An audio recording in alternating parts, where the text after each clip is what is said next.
India में language के base पे स्टेट्स का फॉर्मेशन यानी राज्यों के गठन का प्रोसेस आफ्टर इंडिया फ्रीडम 1950 से स्टार्ट हुआ।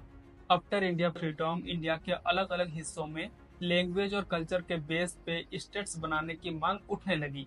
इसे पूरा करने के लिए 1953 में राज्य पुनर्गठन आयोग सेटअप किया गया, जिसके चेयरमैन होते हैं फजल अली, और एच एन कुंदरू और के एम मनिक्कर को इस कमीशन का मेंबर बनाया गया।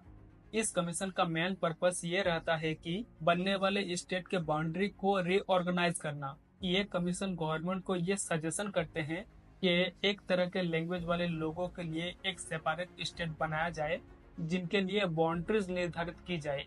ये कमीशन 1955 में राज्यों के रीऑर्गेनाइजेशन के लिए अपना रिकमेंडेशन देते हैं। 1956 में the state reorganisation act pass होता है, जिसमें 14 स्टेट और 6 यूनियन टेरिटरी बनाने का सुझाव देते हैं लैंग्वेज के बेस पे। इसमें 1953 में तेलुगु भाषी लोगों के डिमांड को प्रोटेक्ट करने के लिए आंध्र प्रदेश नाम का एक स्टेट बनाया जाता है, जो लैंग्वेज के बेस पे बनने वाला इंडिया का पहला स्टेट होता है। फिर बाद में 1960 में महाराष्ट्र, 1966 में हरियाणा और बाद में और भी बाकी सारे स्टेट्स जो लैंग्वेज के बेस पे बनते हैं। इंडिया में अलग अलग लैंग्वेज के बेस पे स्टेट्स बनने के बावजूद भी इंडिया में स्टेट्स की यूनिटी कुछ इस टाइप का है कि आज भी कोई स्टेट्स इंडिया से अलग नहीं हो सका है।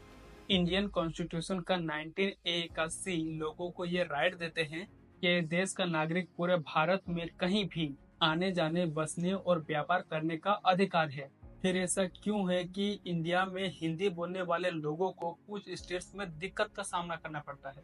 हिंदी बोलने पर लोगों को मार खाना पड़ता है। वो लैंग्वेज जो पूरे इंडिया में अप्रोक्स 44% लोग बोलचाल में यूज करते हैं, उन लोगों को टारगेट किया जा रहा है। गांधी जी गुजराती है, लेकिन वे कहते हैं कि हिंदी भाषा ही ऐसी भाषा है जो पूरे देश को एक सूत्र में बांध सकती है। लेकिन गांधी जी के देश में हिंदी बोलने वालों के ऊपर ही टारगेट किया जा रहा है। साउथ इंडिया के स्टेट हो या फिर गुजरात या फिर महाराष्ट्र, इन स्टेट्स में हिंदी बोलने वालों के साथ डिस्क्रिमिनेशन देखने को मिलता है।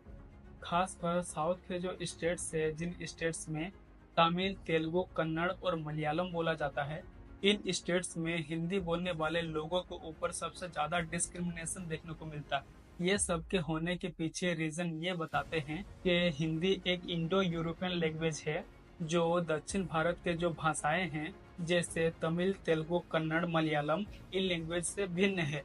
क्योंकि साउथ इंडियन स्टेट्स के जो लैंग्वेज है ये द्रविड़ भाषा शैली के है, जो हिंदी के स्ट्रक्चर से बिल्कुल अलग है, इसलिए उन्हें सीखने में प्रॉब्लम होती है।